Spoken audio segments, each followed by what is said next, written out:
Kažkodėl mūsiškė valdžia patikėjo laisvos rinkos atstovams, patikėjo užsieniečiams, kad būktai privatizacija visada pakels gyvenimo lygį, gamybos efektyvumą ir taip toliau. Todėl buvo imtasi vadinamos šoko terapijos, prieš kurią mes labai prieštaravome. Įmonės buvo uždarytos, didžiulis laivynas, žvejybos laivynas, prekybinis laivynas, kurį mes turėjome Klaipėdoje, didesnį negu Anglijos, Prancūzijos ir Ispanijos kartu sudėta, viskas buvo likviduota, išparduota ir jokios ir įmonės daugybė uždaryta, buvo daugybė pramonės įmonių ir ne tik tai miestuose, bet ir provincijoje. Taip, galiu aš pasakyti, kodėl mes tą siūlėm kitonišką būdą. Todėl, kad aš būdamas Sibire jau trečioje tremtyje, dalyvavau tame eksperimente.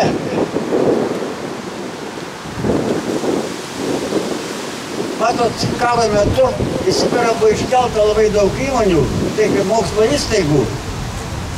Taip ir po karo jos nebuvo grąžintos, nes europinė dalis buvo atstatoma vokiečių pinigais. Taip, bet kai Chruščiovas paleido tremtinius ir kalinius, pradėjo trūkti darbo jėgos. Iš Baltijos intervietiniai žmonės išvažiavo, klimato sąlygos sunkesnis. Ir mums mokslo akademija, aš tada dirbu mokslo akademijoje, buvo pareikalauta. Raskite būdą, kaip pakelti darbo našumą, kaip suinteresuoti žmonės, kad būtų dirbtų. Ir mums buvo leista padaryti tai, ką Čekoslovakijoje nebuvo leista. Mes kūrėme įmonės, kurias valdė patys darbuotojai. Įmonės buvo tokios, kad darbininkai samdydavo direktorius konkurso keliu ir patys spręsdavo, kaip kur pinigus dėti. Taip pasirodė, buvo galvojama, kad būktai darbininkai išsidalins tos pinigus, nieko panašaus. Jie patys siūlė plėsti įmonės, pirkti naują techniką. Darbo našumas pakilo tiek, kad atvažiavę Japonai ir amerikiečiai stebėjosi, kad darbo našumas aukštesnis negu Fordo gamyklose. Sugrįžęs į Lietuvą, aš 83 metais bandžiau irgi panašų galėjų eksperimentą kelti Lietuvoje.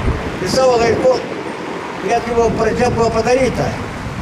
Kai buvo leistas privatus taksizmas, tai Klaipėdoje kilo streikas. Privatus taksistai nukonkuravo valdiškus taksistus. Taip, tada mus įsikvietė mane ir mano katedros vedėją profesorių Kubilių, įsikvietė tuometinis Vilniaus miesto partijos komiteto pirmas sekretorius Kęstutis, pamiršau jo pavardę. Vileitis. Ne Vileitis. Ką? Gerai, nesvarbu. Taip, ir jis sako, jūs pabandykit išspręstas problemas. Taip, aš pasinaudoju tą patirtimį, kurią mes darėme, kurdami Tomskos srityje automatizuotą valdymo sistemą. Mes pasiūlėm taip, reiškia, tada automobilių buvo galima nusipirkti daug, iki to laiko visi automobiliai, trys taksistai naudoja pasikeisdami visą parą. Mes pasiūlėm taip, kad kiekvienas taksistas gauna po automobilį, taip, ir naudoja jį tik tai, ir gali įvykdęs planą, gali važinėti tuo taksi daugiau, kaip privatus taksistas. Tai viskas labai pasiteisino. Darbo našumas smarkiai pakilo. Sprendėmės ir problemą kaip su mechanikas. Mechanikai stengdavosi remontuoti ir kuo daugiau kelti laiką, kad daugiau uždirbtų. Mes padarėm tai, kad mechanikas gauna didžiausią, remontininkas gauna didžiausią algą tada, kada jis nei kiek laiko nesugaišta remontuodamas. Viskas smarkiai pasikeitė, interesai pilnai sutapo ir šitasai, mes tada perėjom prie to, kad pradėjom samdyti ministeriją. Pasipriešino Dailydka.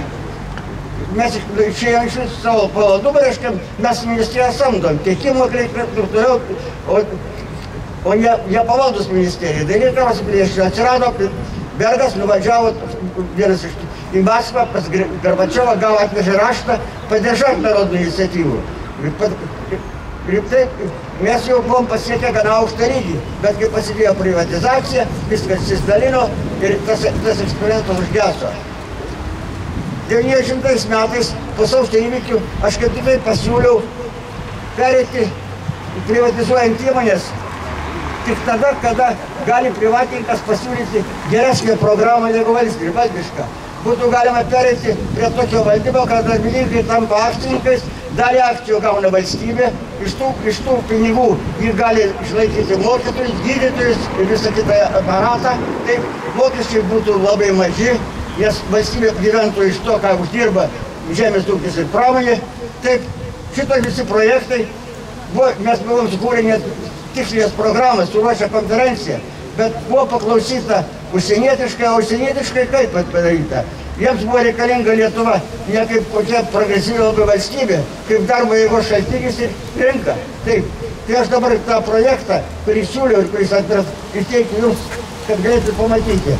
Jeigu mes dar pradėtume rajonuose ir provincijoje kurti įmonės, pašaltiniai visi, kurie dabar be darbo, gautų darbą ir būtų naudojamas pačios geriausios technologijos, kur reikalauja daug kvalifikacijos, daug profesionalaus darbo ir didelis uždarbis ir mūsų žmonės grįžtų, ne tik nebeimigruotų, grįžtų. Tai Lietuvą atgaivinti galima tokiu būdu.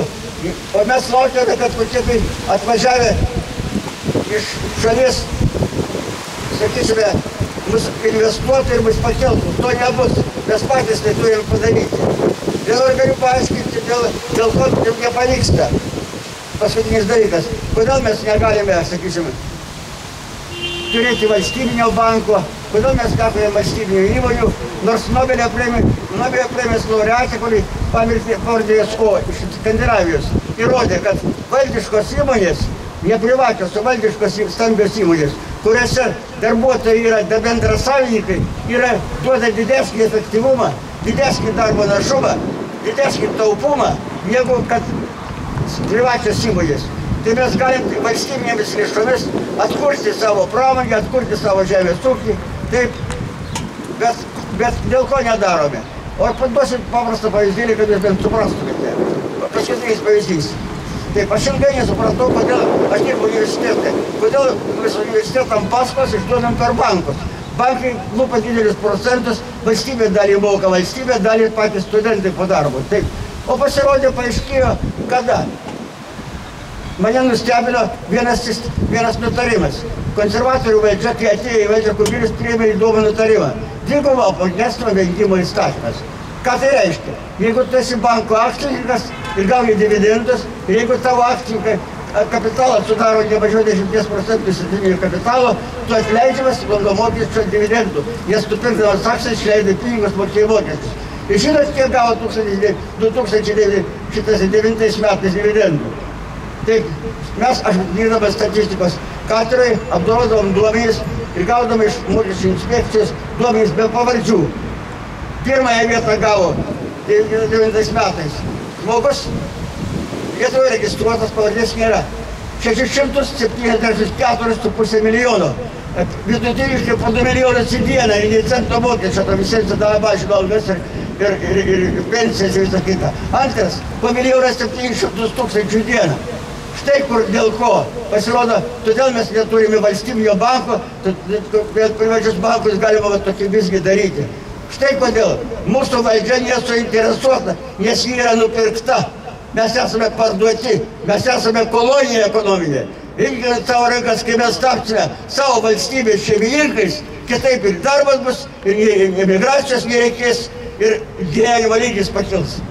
Reikia mus šviesti žmonės kelti, reikia naujo sąjūdžio, reikia mus ir ekonominio, ne tik tautinio atgimimo. Irgi reikia saugoti, mes dabar jau irgi norime tarptautiniais kuniais tapti. Reikia ir ekonominio, ir moralinio atgimimo. Jeigu nėra moralės, tai nebus nieko. Tik tai dori žmonės galės turti gerą ir patingą valstybę. Štai ko aš kviečiu. Taip, va, ir kitą metiką palieku. Dėkojame profesoriui. Dabar kalbės ponas Pariokas, prašom. Gerbiamas Algirdas Šukys davė pavyzdį, pavadinkim, iš sovietmečių. Aš pateiksiu visiškai šiuolaikinį. 2009 metais taip vadinama Nobelio premija už ekonomiką, iš tikrųjų tai yra Švedijos centrinio banko Riksbanko prizas Nobelį atminti už pasiekimus ekonomikoje. Laimėjo Elinor Ostrom iš Indianos universiteto, Jungtinėse valstijose. Mat jau tada buvo aišku, kad dabar visiems matyti, kokia yra milžiniška Kinijos ekonomikos sėkmė. Taigi, jinai patyrinėjo ūkio struktūrą kinų, kartoju, už tai gavo Nobelio prizą Švedijos centrinio banko ir pagal jos padarytas išvadas 20% to Kinijos ūkio sudaro valstybinės įmonės, o 80% kaip tik šitokios darbuotojų valdomos įmonės. Pakartosiu, 2009 metų taip vadinamo Nobelio ekonomikos premijos laimėtojos Elinor Ostrom iš Indianos universiteto Amerikoje išvadas. Ir dar vieną pavyzdį. Mes per visą šitą daugiau negu ketvirtį amžiaus nepriklausomybės laikotarpį užsiauginom 1 milijardierių, vienintelį. Taigi jisai mūsų, bet jau nebe mūsų, nes šiemet mokesčius moka nebe mums, o Britams. Tai va, šitokia realybė.